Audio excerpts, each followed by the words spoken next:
Right. Hello, hello. So we have our animal spirit here. Yes, we have our animal spirit.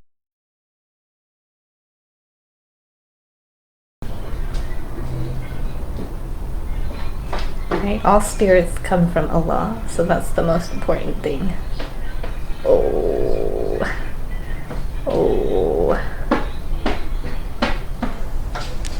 All right. Let us begin with Psalms. Once again, we are on book 2, okay, chapter 51. We have this lovely quote, "Years glide away and are lost to me, lost to me." This is an epigram, Eheu, Fugaces, Revd R.H. Barham, 1788 to 1845. Hey, behave yourselves, please. Years glide away and are lost to me. Lost to me. So we're talking about the expansion of time, right? The expansion of time and how time moves fast, time moves slow. But when you think of it in years, right? I remember I started doing this Bible study investigation, if you will, maybe 2 or 3 years ago. And it was a very fun thing for me. It still is a very fun thing for me, hence why I continue to do so. But I really became inspired, right? Hearing other people's opinions and wanting to form my own. It became very, very important to me. So I appreciate you coming with me along this journey here. And with this too, we're into Psalms, and something to keep in mind with this quote about years being lost. They are not chronological to David's life, as we have read and remembered. So some of them will be taken from, way far back, and some of them are applied a little bit later in his rulership. Some again are applied during the time of Saul's reign, and they're all jumbled up and they're all mixed up. The timeline is confused, as we should think, or as we would think, but we should not think that it is not without any kind of purpose or methodology. What am I trying to say? This is the warning for you guys. Methodology. There's no method. I'm just going to leave it at that. Let's not torture myself. There's no method, or there is a method, okay, not without any method. There is a method behind why these psalms are structured in this order, and hopefully by the end we can come to our own conclusions as to why. As of right now, I don't know why. I don't know why they are ordered in the way that they are, just not chronological, and it does get to me from time to time. But we're going to go ahead and discover what these next sections have for us, starting out in chapter 51. We have, "Cleanse me with hyssop, and I will be clean. Wash me, and I will be whiter than snow. My sacrifice, O God, is a broken spirit, a broken and contrite heart. You, God, will not despise." Here now is the man who did not make God his stronghold, but entrusted in his great wealth and grew strong by destroying others. This is referring to Saul. "You have delivered me from all my troubles, and my eyes have looked upon triumph on my foes. I said, oh, that I had the wings of a dove. I would fly away and be at rest. I would flee far away and stay in the desert. At evening, morning, and noon I cry out in distress, and he hears my voice." So almost a little bit of what we were discussing in the last one. Becoming an animal, right?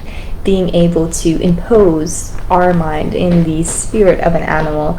Jesus had confirmed that that's not necessarily something that we can do, but it is a fantasy, an imagination of ourselves to be in unison, or connected to these beings, because that's how we once were before. We were living in unity and a connection that is so unfamiliar to us now that we have to fantasize about being connected to these spirits again.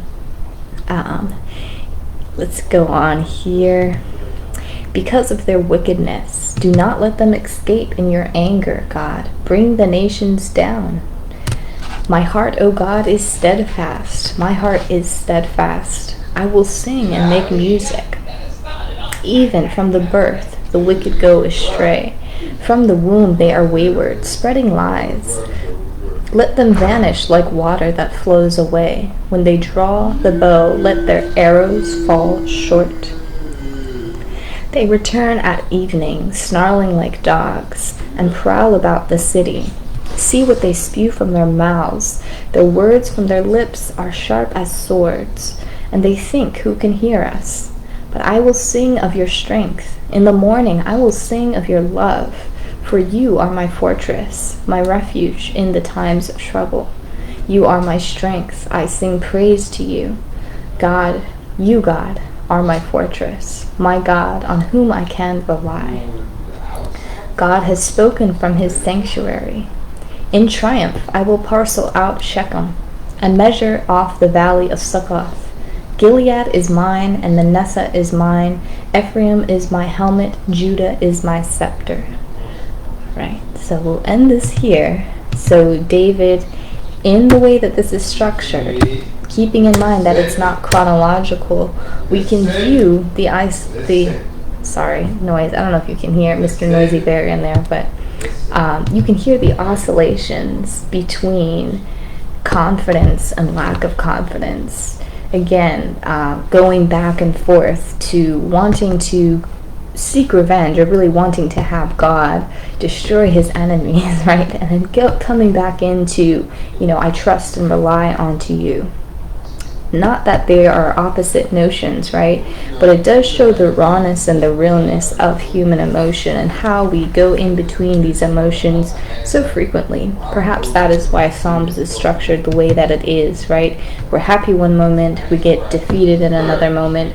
But throughout any of those moments, we remember to praise God. We remember to rely on God. We know, based on his words here in line 60, or in chapter 60, that he has full authority and full control. Okay, we belong to him. We are his belongings, right? He said, Gilead is mine. Ephraim is my helmet. Judah is my scepter. We are his belongings, okay? So he looks after his belongings just as we care for our things and we care for our splendor. He takes care of his as well.